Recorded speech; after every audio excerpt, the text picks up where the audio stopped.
everyone, it's Annette Green here. It is week 29 of 2025 where every week I do a craft or craft related video, and I wanted to show you something fun that I made for a friend. And I'm making this video ahead of time because I'm going to give it to her tonight, and it's before I want to actually make the video, but we are going to make this today, something very similar. I used a lot of old 49 and Market papers, some old metal goodies that I had in my stash, you know, some of my older paper from Harmonious Hodgepodge, and I made a little stationery kit. Now I'll show you inside and then I'll tell you, this is super cute, right? So there's a bunch of envelopes in here, A2 cards here, also made with all my good older 49 and Market stuff. Just quick, easy, flat cards. They are lined with some simple paper, also from 49 and Market. So there's 8 cards there, and they fit there. And then there are about, I don't know if there's 8 or 10 little tags here that I made just using my tag variety pack for Elizabeth Craft Designs, and did some simple little tags for my friend. And another style of tag. This is the tags, the nested tags from Yoset, which if they're still available, I will link them below. But again, very simple, nothing on them, and included 2 different styles of, or colors of this nice twine in these cute little bags.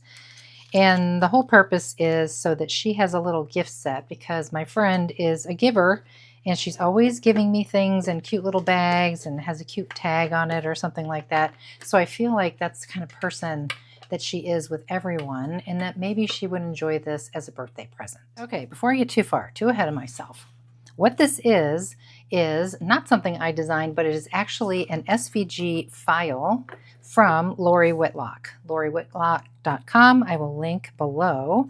It's a very old file, but I have made this a couple of times, and it's really a cute little gift set. And it's called Stationery Box 2 if you go to her website and you want to find this particular file.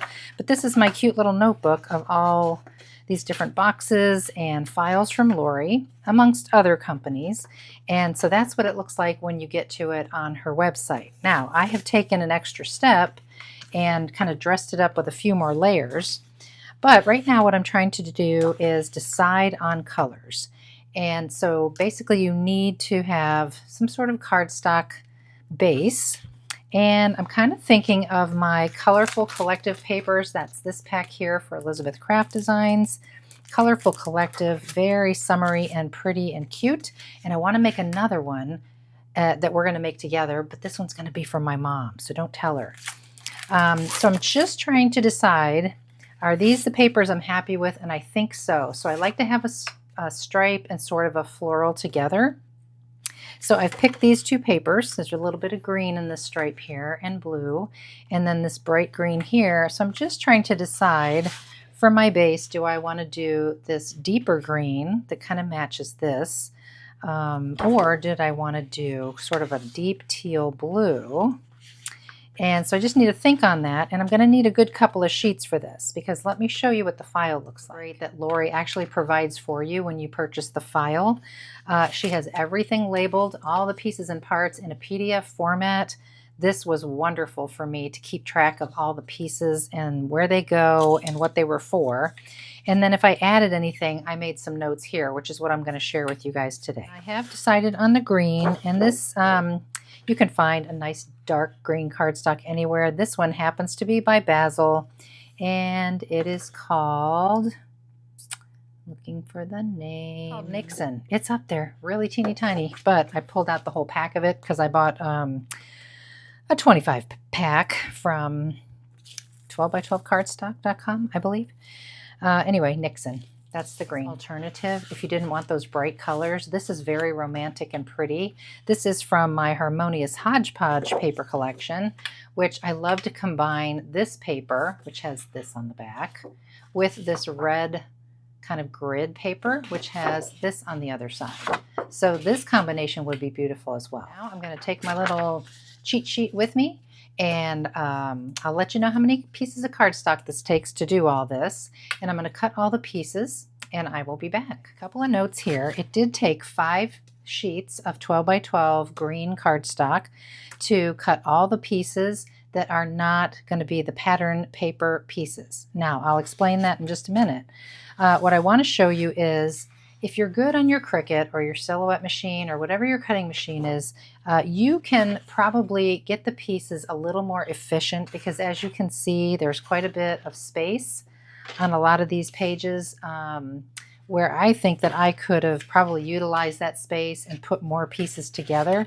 I just cut the file the way Lori designed it and it took 5 pieces. Okay, the other thing is there are tags in her file, and she only gives you 2, so you can cut as many as you want, of course. I am not going to use these. I did cut them anyway just to show you, but that would save some space on your cardstock as well. What I'm going to do instead is I'm going to use my Tag Variety Pack die set, and which is what I did for my friends.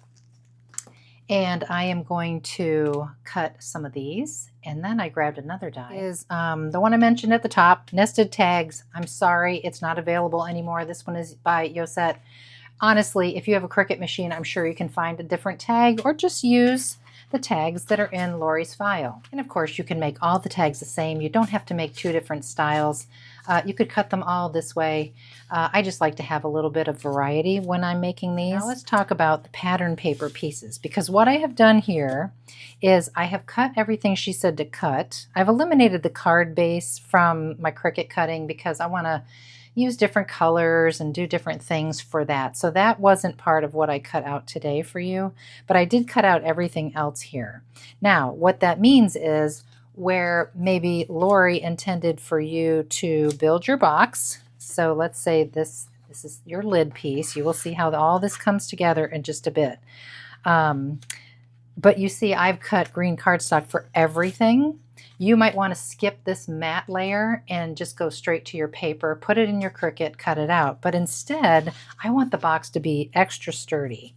And I found that even with doing double mattes like this for my friend's box, it was still had a little bit of give when you went to take the lid off.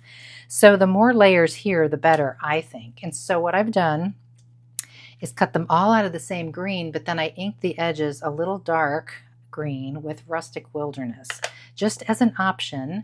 And then I'm going to cut the pieces of pattern paper a little bit smaller, like 1/8 of an inch all the way around smaller, which is not part of the Cricut file. It's an additional layer I'm adding. And so I have written down those directions, those measurements for you.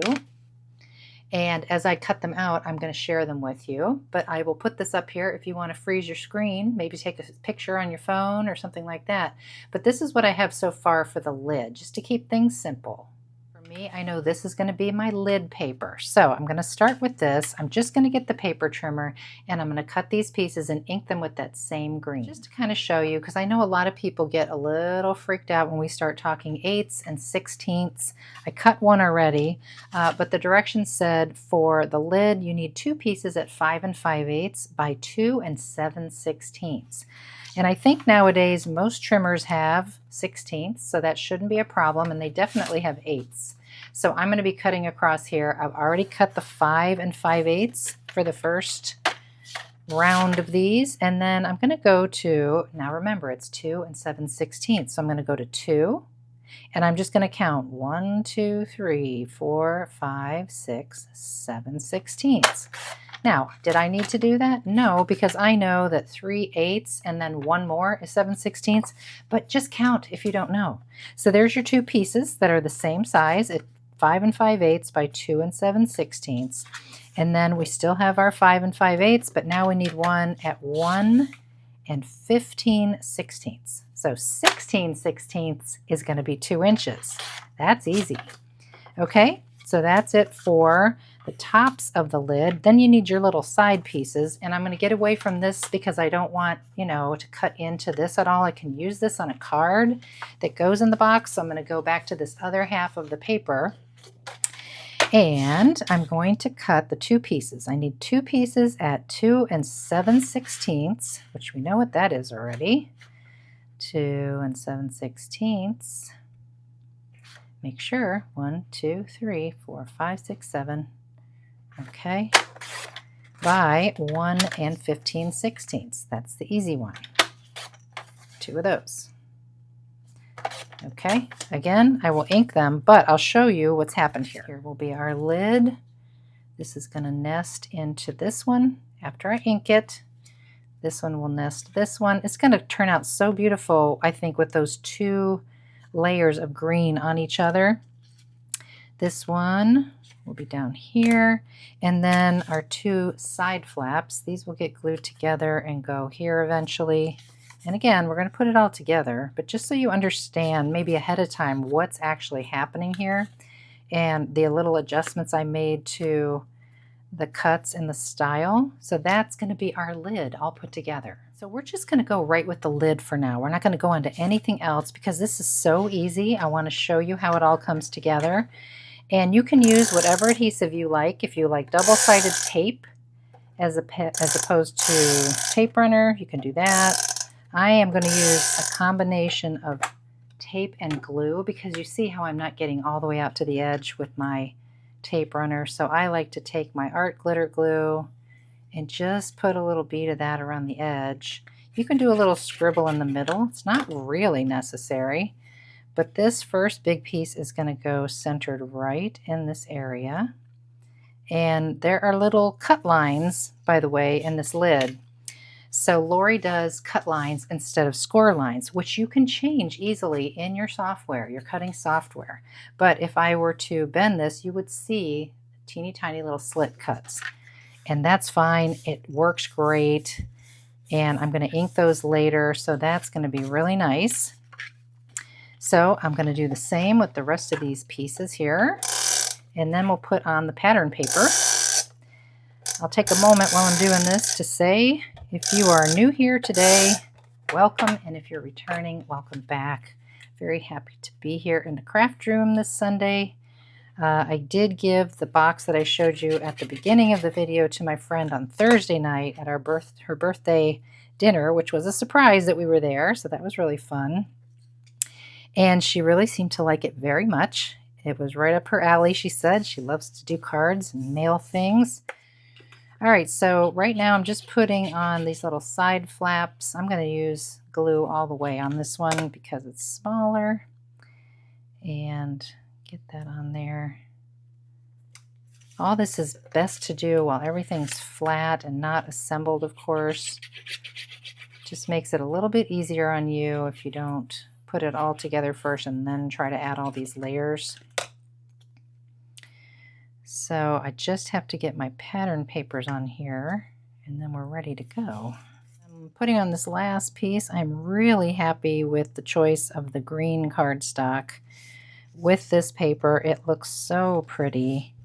I just love it. And I had to switch to my bottle of art glitter glue because this is just being real stubborn. Okay, so now we have these pieces.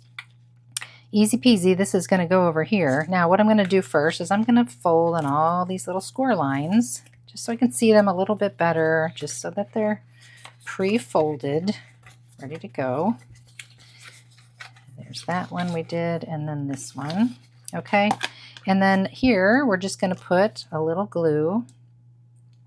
And you can use double-sided tape, whatever you like. I just don't trust myself. I like to be able to slide things in place. So I have to use liquid glue. So just make sure you're on just on the edge of that fold, that score, and not on it. That's sort of important. Then we'll come over here and do this one. And I think you can probably see how this lid is going to come together. My friend Ginger Ropp, who passed away back in 2021, sadly, she did a beautiful version of this box. She was a big Lori Whitlock fan like me, and she used a graphic 45 paper and made a teacher gift with the ABC primer. So I'll link to her old video. I actually watched it because I wanted to be reminded of the assembly, and I wanted to see if she had any good tips for adding more layers, and she did. She added some more layers as well, just like I'm doing. I don't want to rush this too much. I do want that glue to really set. A lot of times that's where we run into trouble. And, you know, we glue that and then we try to move on, and you pick up things to handle them and they may not be fully dry and you might have some issues. So just take your time, getting a little bit of glue off of there, cleaning it up. Looks good. Okay, so the lid is going to come together where these little tabs here tuck in, and this guy comes to the outside of those and get it all squared up. So what I like to do, just do them both at once because it's super hard to get underneath the second one if you just do one at a time. So if you just move quickly, get enough glue on there that it isn't too thin and it doesn't dry too quickly, because art glitter glue can dry pretty quickly. Okay, and then we can just pinch this together, and of course there's always that moment of drying times, but this gives you time to square things up and give it a little hold and a pinch as the glue catches. Okay, you can put some clips on here if you have them. I do have some long clips. I'm hesitant to do that with these clips because sometimes they leave little marks. So I feel pretty good. You can always lay it on the table, get your bone folder in there, and give it a really good extra press, as long as you feel like everything's squared up really well. Okay, so now I will do the same at this end.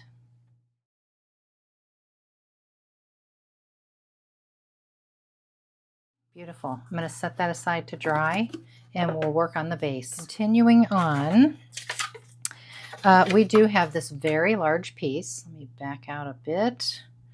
Very large piece, and then we have this little bit smaller piece. And how this is going to come together is the biggest one is going to be our back piece. Okay, and you see these little slanted tuck spots here? Those are going to be facing you as you build this, and this is going to be the back. So we need some cardstock here and some paper here eventually. But just to show you how it all comes together, this will be the back part. This next piece will come together in the same way. It's a little bit deeper, but a little bit shorter, and it will stack with this piece to make a second little slot. That's for your cards, that's for your envelopes. And then you've got these two little guys that the tags are going to go in. So they're individual little compartments that will come together in the same way.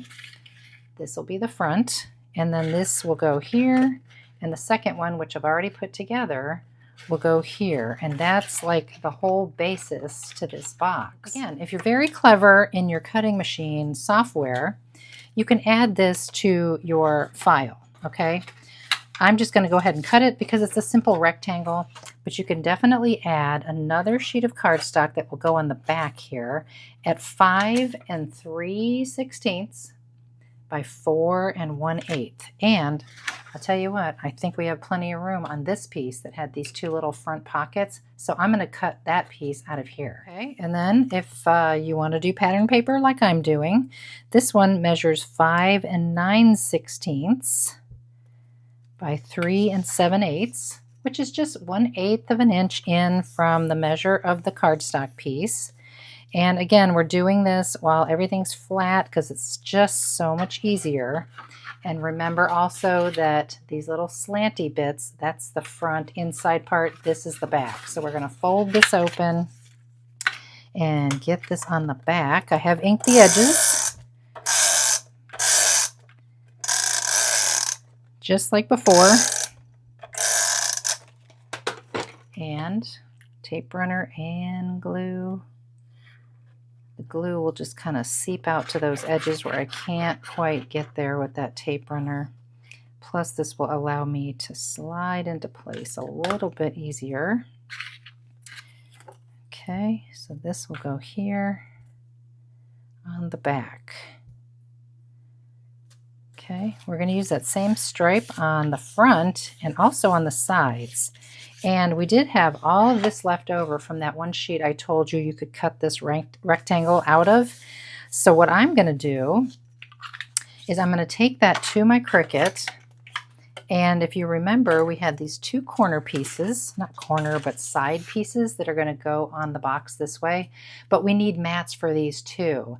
And if you know how to use your Design Space software, you know that there's an offset feature now. So I can take these pieces and do an offset and make them 1/8 of an inch in from this size. So that's what I'm going to do. I'm going to go do that now on my Cricut. And then I'm also going to do another inset so that I can take my stripe paper and do the same thing. Quick, before I go to the Cricut, I'm going to get this glued together so it has a moment to dry while I'm doing the other job. You might as well be efficient in your work, right? So we have these little tabs at the bottom. I'm going to do those first. Get plenty of glue. I got my thing unplugged, so now it's working.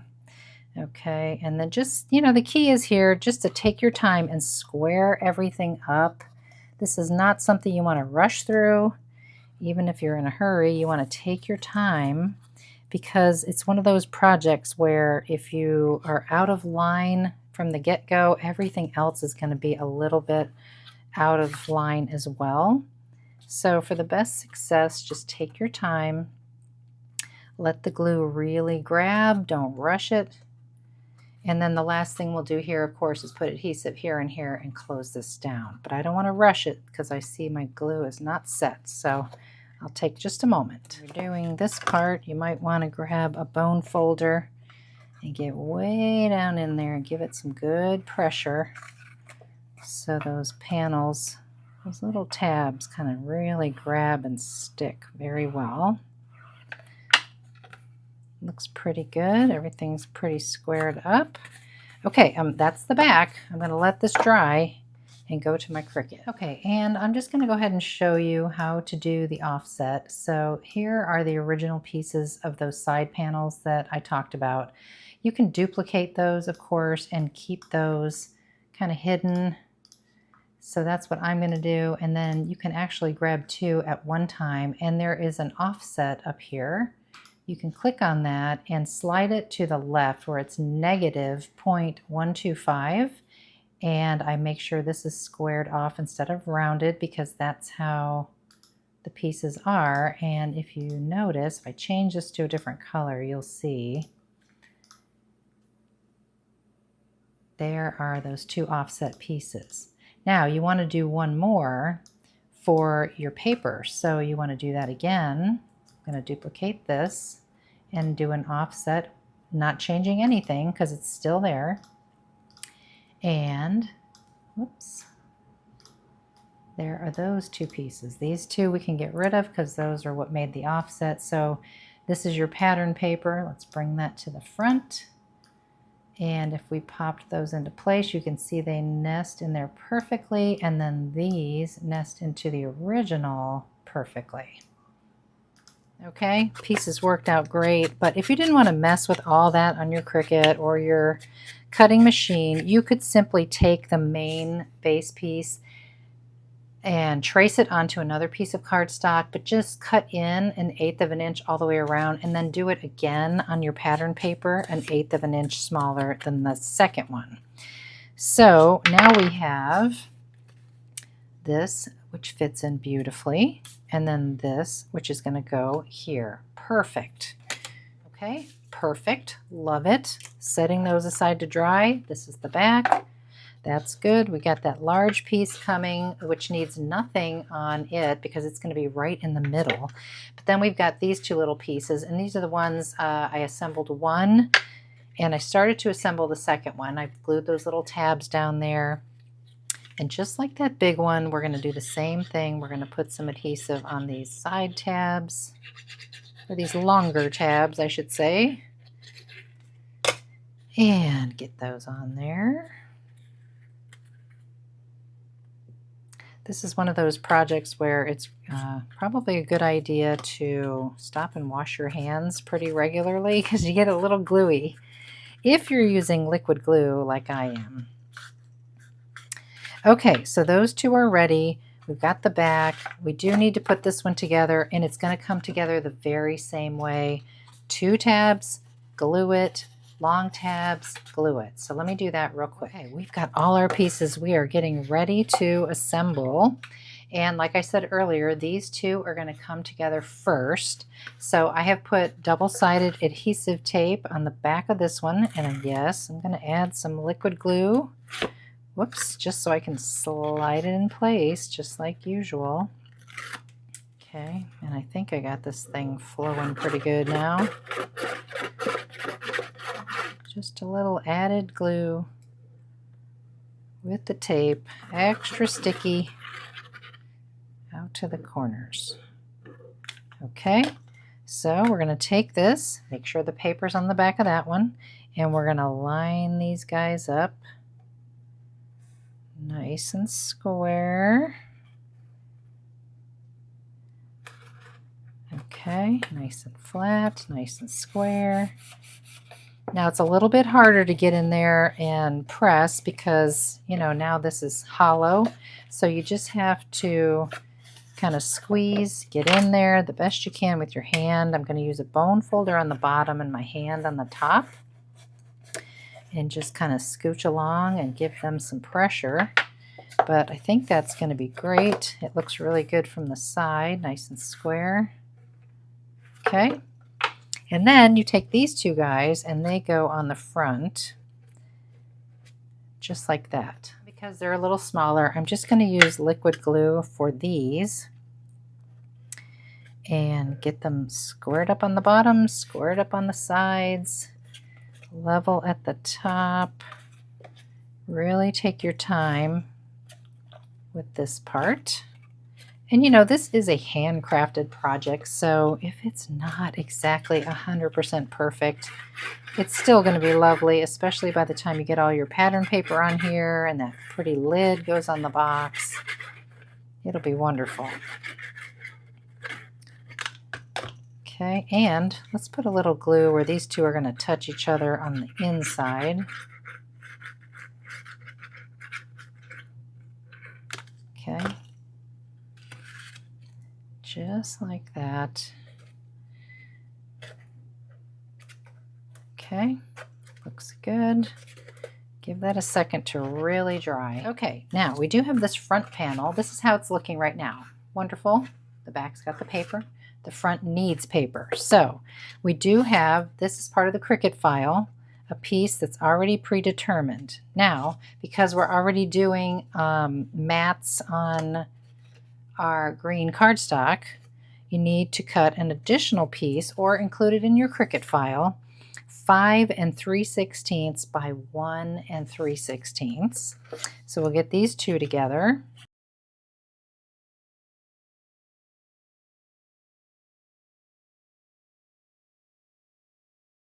And then we'll need our pattern paper stripe, a little bit smaller than that, so that measures 5 9/16 by 1 9/16. So we'll get that on next, and then we'll put that on the front of our box. And this is the panel, all these panels that go around the sides and the front. This is what really makes this a nice strong box. So even if you're gifting this to somebody and they use up all the cards inside, this can still last them a lifetime as just a pretty little organizer box. So next we will put this on the very front.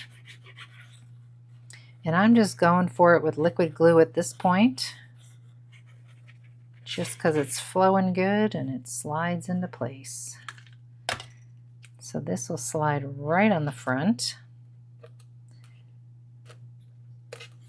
Okay, take your time, get your fingers in there, and really press everywhere. Okay, looks great. We do have a piece from the Lori Whitlock file, the SVG file, that goes on the bottom to really reinforce that bottom. So we might as well get that one on next.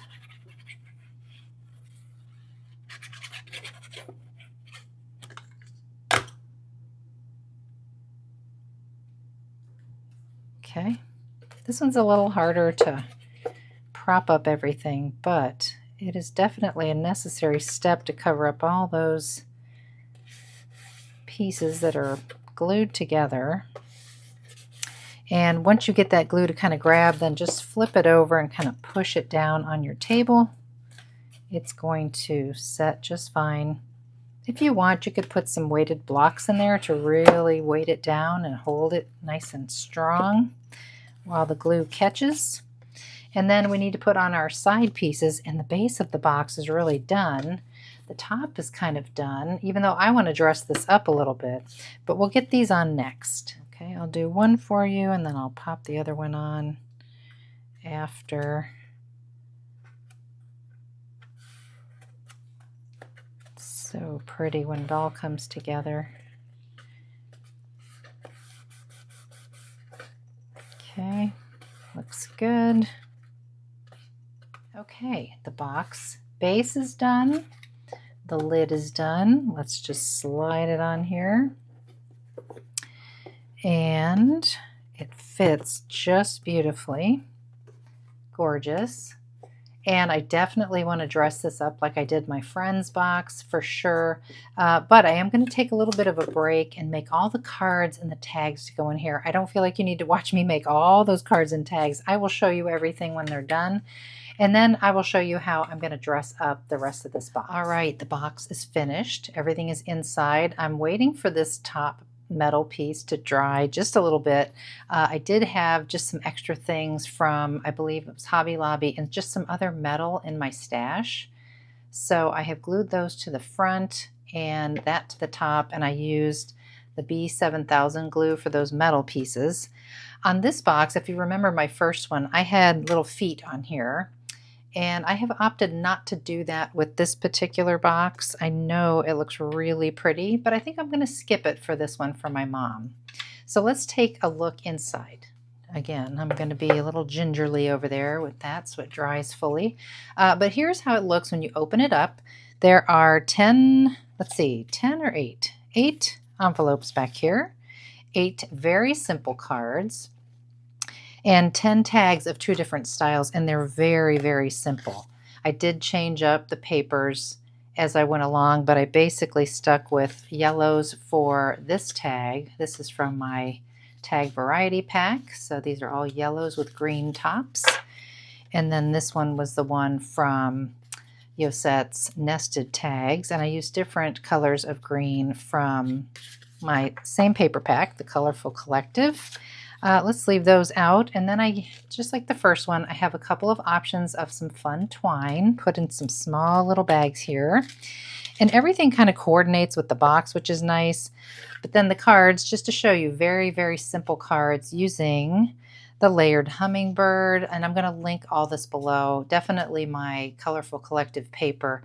And the one thing that it unifies all the cards is this stamp set right here, so I'll show you that first. That is CS 329 All Occasions Sentiments, and that's all these teeny tiny little sentiments here. Easy to say. The layered hummingbird, very simple insides. My cheers to you glasses there, and then of course there's that stamp again. Really simple cards, very flat, so they fit into the box nice. Just really the paper and that stamp. This is from the Beetles and Bugs, which is a stamp and die combo, so it's super easy to just cut one out, stamp it, color it, and die cut it all at once. And then this one, very simple, just added a border to the top of this paper. This is a fun one. I kind of started introducing, what are they? The Playful Borders and the Happy Banners. No, Borders and Trims and the Happy Banners on this one. So happy banners are just how it sounds, all these different banners and all those different things you can pop on the pieces. So there's that, and then a little older set, which I still use all the time, Borders and Trims. Again, I'll link it below, but this is a really fun one. And then the fruit, fresh fruit die, and back to the Beetles and the Bugs. So that is all the cards. The tags, And everything just fits so perfectly. You really could make 2 more cards because the envelopes don't take up much space at all. You could get 2 more envelopes in there. And as long as your cards are flat, you could get 2 more in there for a total of 10 cards and 20 tags. So there we go. I'm going to show you just quickly those other dies. Happy Banners, All Occasion Sentiments, the Tag Variety Pack, the Beetles and Bugs Stamp and Die Combo, the Layered Hummingbird, Fresh Fruit, and Cheers to You. Well, that is it for me today. I do appreciate you watching, and I hope you give this a try. See if you like it, and support Lori Whitlock in her SVG shop, and make yourself a fun little stationery kit. All right, everybody. Thanks for watching. I'll see you next week in the next crafty video.